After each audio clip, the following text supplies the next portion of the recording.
Hello everyone. Have a very good day.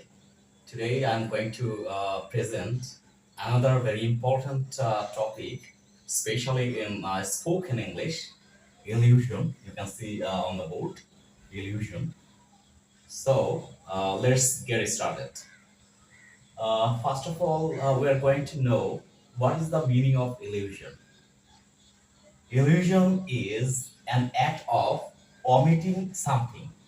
অর্থাৎ এখানে দেখতে পাচ্ছেন an act of omitting something অর্থাৎ omitting অর্থ আপনারা জানেন যে কোনো কিছু বাদ দেয়া অর্থাৎ কোনো কিছু থেকে কোনো কিছুর বাদ দেওয়াকে মূলত আমরা ইলিউশন হিসেবে ধরে নিব।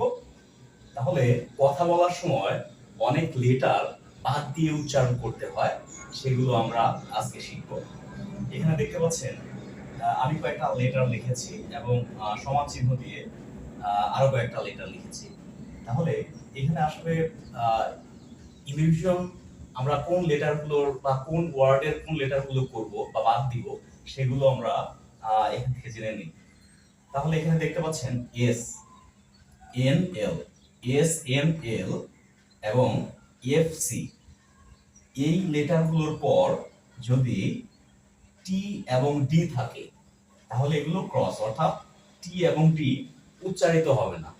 অর্থাৎ কোনো শব্দের যেখানেই থাকুক না কেন, যদি দুইটা লেটার পাশাপাশি থাকে, অর্থাৎ এস এর পর যদি টি থাকে, অথবা এন এর পর টি, অথবা এল এর পর টি, অথবা এফ এর পর টি, অথবা সি এর পর টি, তাহলে টি অথবা ডি থাকলেও সেগুলো উচ্চারিত হবে না।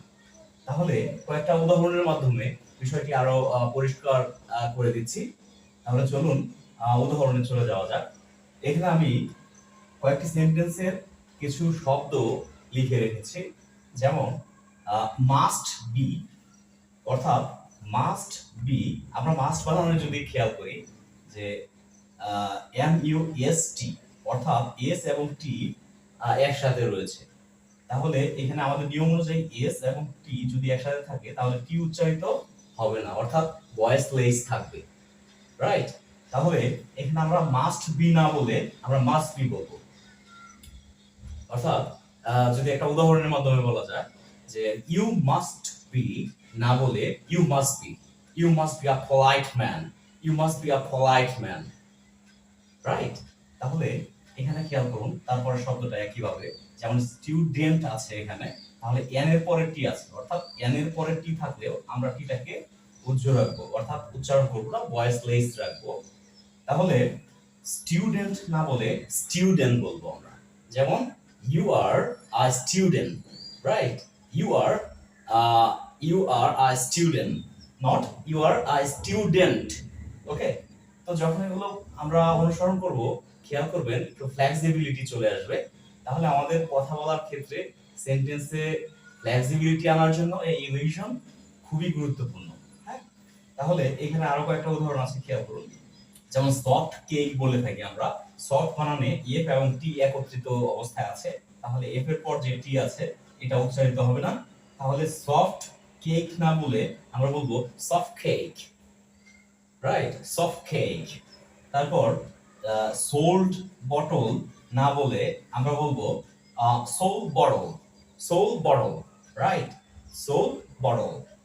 এখানে এল এর পর ডি আছে, অর্থাৎ এল এর পর ডি থাকলেও আমরা ডিটাকে উচ্চারণ করব না, তাহলে সোল্ড না বলে আমরা সোল বলবো, right? Sole bottle, sole bottle. তারপর second hand car, second hand car, এই সেকেন্ড বানানে আমরা এন এর পর ডি দেখছি, এন এর পর ডি দেখছি, তাহলে এন এর পর ডি, এই তো এখানে খেয়াল করুন যে এন এর পর ডি থাকলে ডিটাকেও উচ্চারণ করা যাবে না।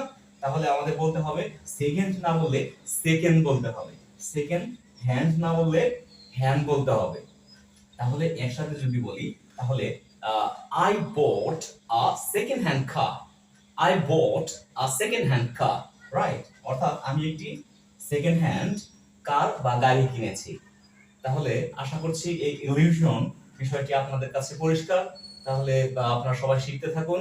Keep learning with Manas sir. Thank you everyone.